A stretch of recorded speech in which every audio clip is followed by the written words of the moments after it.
Bismillahirrahmanirrahim. Assalamualaikum warahmatullahi wabarakatuh.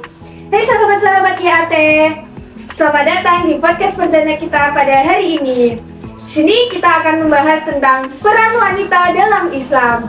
Bagaimana sih pembahasannya? Tonton sampai akhir ya. Pepatah mengatakan tak kenal maka kenalan. Nah, sebelumnya di sini saya akan memperkenalkan diri terlebih dahulu sebagai host pada podcast ini. Perkenalkan, saya Hanifah Farahia. Dan tentunya di sini saya tidak akan sendiri karena akan ditemani oleh 3 narasumber kita.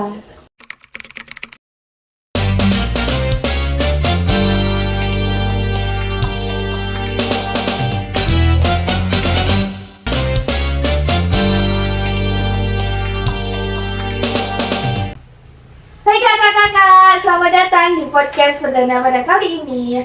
Gimana kabarnya Kak Ana, Kak Dila, dan Kak Sinta? Alhamdulillah baik. Dunia pada sehat-sehat semuanya kan? Alhamdulillah sehat. Untuk Kak Hanifah sendiri?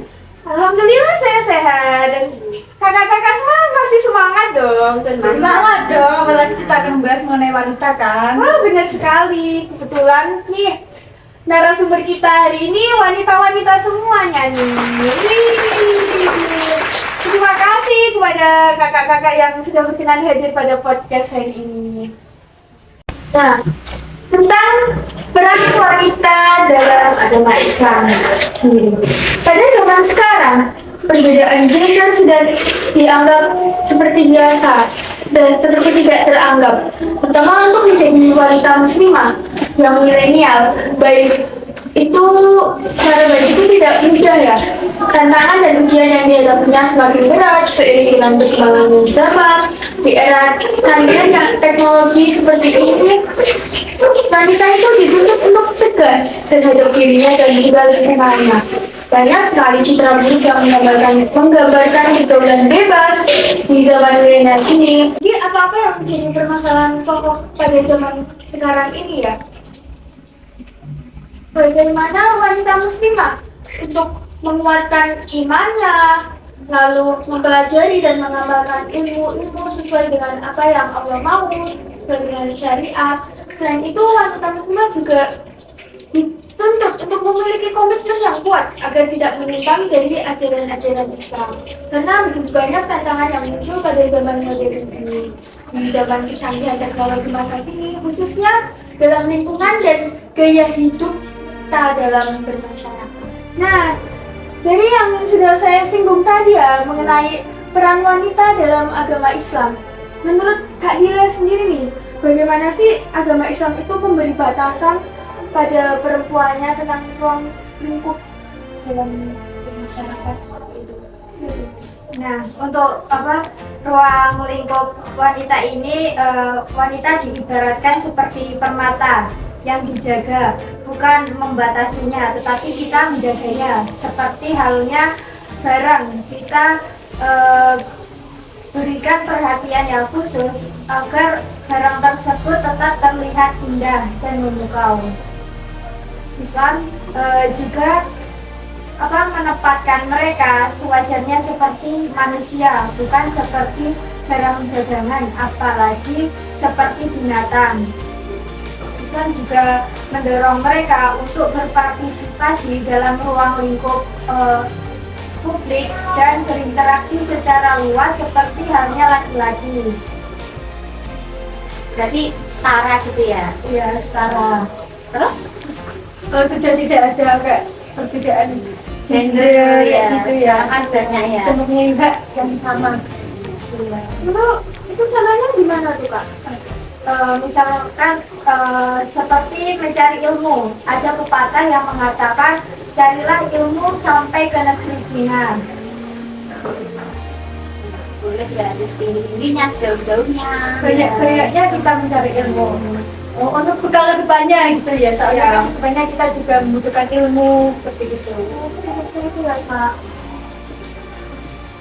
Jadi sebenarnya tentang ruang lingkup wanita itu diibaratkan seperti berlian ya. Nah, kalau menurut Kak Ana sendiri, bagaimana sih wanita muslimah itu dalam berpenampilan, dalam berpakaian, terutama di lingkungan masyarakatnya, di lingkungan sosial, kayak gitu. Jadi lingkungan sosial atau masyarakat dalam konteks wanita itu agak sulit. Yang pertama itu wanita kalau mengenai penampilan itu memang zaman sekarang tuh susah diatur ya kan. Apalagi sekarang sedang maraknya tren OOTD Ya, ya kan, ya kan. Iya. Apalagi sekarang kayak ikut tren kayak ikutan ke Koreaan atau yang simple, yang kayak gini, yang kayak gitu ya kan. Nah di sini tuh kayak Islam tuh mengajarkan itu yang sederhana saja. Terus ada 3 poin di dalam penampilan wanita itu. Yang pertama ada kesopanan, yang kedua kenyamanan, dan yang ketiga adalah kesucian. Di sini yang nomor 1 itu kesopanan, di mana kita layaknya sebagai wanita ini, di sini kan wanita semua ya kan. Layaknya itu kita harus menjaga kesopanan kan. Untuk auratnya juga yang selayaknya sebagai wanita yang melindungi dirinya. Kan kadang kan ada ini permen yang jatuh gitu kan, tanpa bungkusan, pernah kan? Itu aja dirubung semut. Jadi kita sebagai wanita kan lebih baiknya untuk membungkus diri kita kan, agar kita itu terhindarkan dari syahwat-syahwat, dari fitnah-fitnah, itu. Nah, itu yang pertama kesopanan. Nah, yang kedua itu meliputi dengan kenyamanan, dimana ini saling berkaitan. Kalau kita sopan, pasti kita nyaman. Nggak ada tuh yang namanya kita sopan tuh pasti kita tidak nyaman. Kalau kita meninggalkan nomor 1 kesopanan, ya kan? Kita andai ini tidak sopan, dia walaupun tertutup tapi kita agak, biasanya kan ada yang itu kan sampai dia nyeplak atau apa melakukan tubuhnya. Nah di sini kenyamanan tuh seperti itu yang gimana ya, intinya itu tidak yang menampilkan lekuk tubuh gitu loh. Itu kan sudah dipandang kan tidak nyaman kan bagi kita, apalagi dia tuh seorang lelaki wanita muslim. Nah yang ketiga ini juga tersangkut paut dengan nomor 1 dan nomor 2, di mana nomor 3 itu tentang kesucian. Ya seharusnya kita juga menjaga kesucian kita, apalagi kita seorang wanita kan dibekali oleh ilmu, oleh agama. Itu harusnya kita menjaga suci dari najis maupun hadas. Jadi kan sudah Kak Ana bahas ya, karena jawab tentang bagaimana wanita dalam berpenampilan, dalam berpakaiannya, terutama wanita muslimah. Jadi ada 3 poin, apa aja? Kesopanan, kenyamanan, dan kesucian. Nah itu. Terus gimana kalau tentang wanita yang mengurung diri atau membatasi dirinya dalam lingkungan sosial bermasyarakat? Itu kan kenapa sih Kak? Itu gimana Kak? Dalam konteks mengurung diri pada wanita itu kembali lagi kepada wanita tersebut. Terusnya kembali lagi ke niatnya. Ya, dia itu niatnya tuh bagaimana? Biasanya ada wanita yang itu meniatkan untuk menjauhi dari fitnah-fitnah kalau keluar, mau fitnah laki-laki maupun fitnah apapun itu. Apalagi kalau keluar sering sama teman-teman tuh gosip atau gitu, biasanya lebih ke mengurung diri kan dia. Bukan mengurung diri sih, kalau sekarang tuh lebih ke introvert gitu, tapi berkedok untuk mengurung diri, biasanya kan ya seperti itu kan. Iya, terus habis itu kalau dia meniatkan untuk dia kuliah, dia sekolah ataupun itulah, itu kan juga bersosialisasi kan, tidak mengurung diri kan. Nah itu kalau diniatkan seperti itu boleh-boleh saja dalam Islam. Kita mencari ilmu, bahkan sampai ke negeri Cina setelah apa tadi yang disampaikan Mbak Dila juga kan. Nah di Islam itu tidak membatasi tapi menjaga sebagainya seperti itu. Jadi begitu ya Kak? Ternyata Islam itu nggak membatasi loh wanitanya dalam bersosialisasi, Penampilan ya, juga, asal juga tahu batasannya. tahu batasan dan kembali kepada niat kita untuk apa sih kita bersosial dengan masyarakat.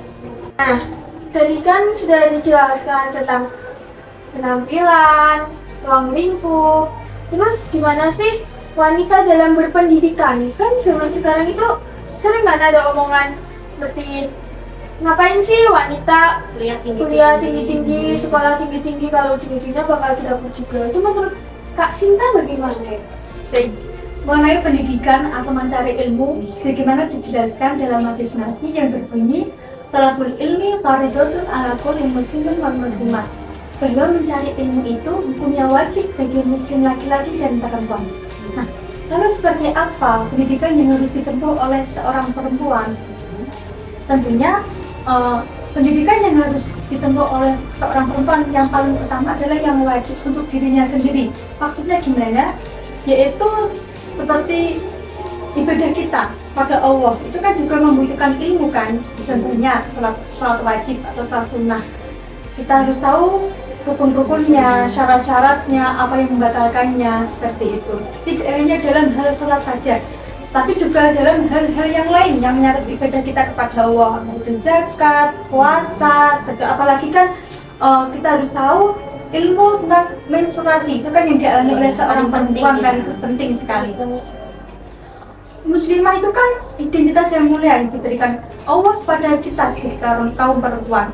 Apalagi kelak seorang perempuan akan menjadi seorang ibu kan, yang akan melahirkan keturunan generasi yang martabat, cerdas, soleh dan solehah.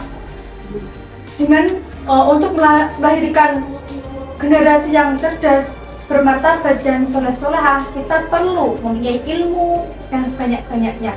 Contohnya yang paling mudah, ilmu parenting. Itu kan kita juga harus menguasai kelak kalau kita sudah mempunyai anak kan. Seperti itu. Apalagi seorang ibu adalah madrasah pertama bagi anaknya. Apalagi dalam sebuah hadis disebutkan juga barang siapa yang menempuh perjalanan untuk menuntut ilmu, maka Allah akan memudahkan jalannya menuju surga. Maka dari itu carilah ilmu setinggi-tingginya sampai S1, S2, bahkan S3. Jika tidak kuliah, boleh mencari ilmu dengan mondok atau Banyak dengan cara ya. banyak cara sekali. Apalagi zaman sekarang ya banyak sekali kajian-kajian seperti itu kan. Datangi majelis-majelis ilmu seperti itu. Jika misalkan kuliah, tadi kan mesti kan ada anggapan kan, misalnya ngapain sih kuliah tinggi-tinggi gitu kan. Nggak apa-apa, itu buat motivasi kita dalam menuntut ilmu. Ilmu yang kita dapat dalam perkuliahan bisa kita terapkan dalam lingkungan kita nanti, dan untuk diri sendiri, untuk orang-orang terdekat kita, seperti itu. Terutama dalam kita mendidik nanti calon anak-anak kita. Iya. Ilmu itu adalah satu pula atau madrasah pertama bagi anak-anaknya.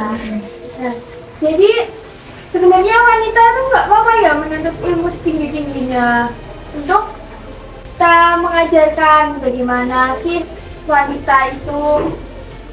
Nah, tadi sudah dijelaskan sama Kak Sinta tentang wanita yang menempuh pendidikan itu. Jadi wanita itu nggak apa-apa ya sekolah sedikit-sedikitnya, itu untuk mengajarkan bagaimana peran muslimah. Lalu bagaimana batasan-batasannya? Biasanya dalam menuntut ilmu kan bertemu dengan lawan jenis, menjaga batasan dengan laki-laki itu seperti apa? Oke, di antara hal yang jelas dalam Islam yang diatur adalah salah satunya mengenai pergaulan antara laki-laki dan perempuan. Sesungguhnya kita bagi seorang laki-laki atau perempuan, begitu juga sebaliknya kita bagi seorang perempuan adalah laki-laki. Nah, dalam menjalani aktivitas pergaulan, kita harus tahu batasan-batasan antara laki-laki dan perempuan. Seperti apa batasannya? Seperti tidak berdua-duaan terhadap seperti apa perempuan. Jadi kalau mau ngomong sesuatu yang penting, tempat yang ramai atau ajak teman kita untuk menemani biar tidak menimbulkan fitnah. Lalu yang kedua, menjaga pandangan. Saat kita berbicara pada lawan jenis, kita jaga pandangan kita. Jangan fokus ke mukanya, wah ini ganteng, ini cantiknya gitu, jangan.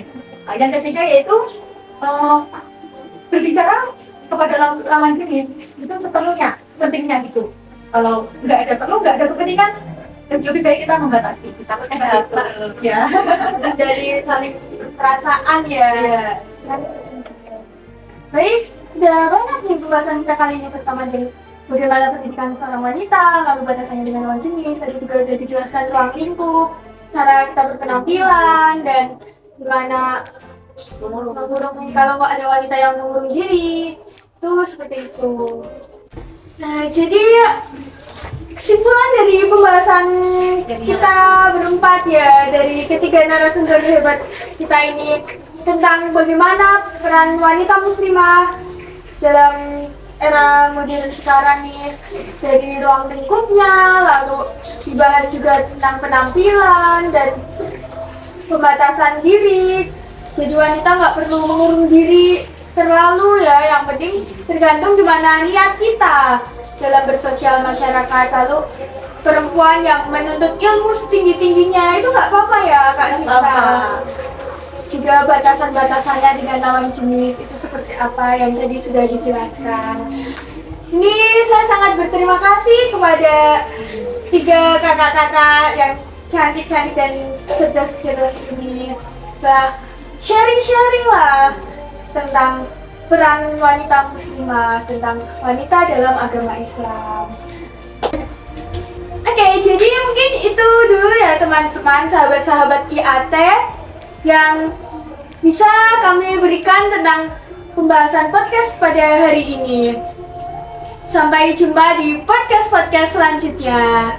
Say hello and say goodbye. Selamat See you malam. again. Wassalamualaikum warahmatullahi wabarakatuh. Waalaikumsalam warahmatullahi wabarakatuh.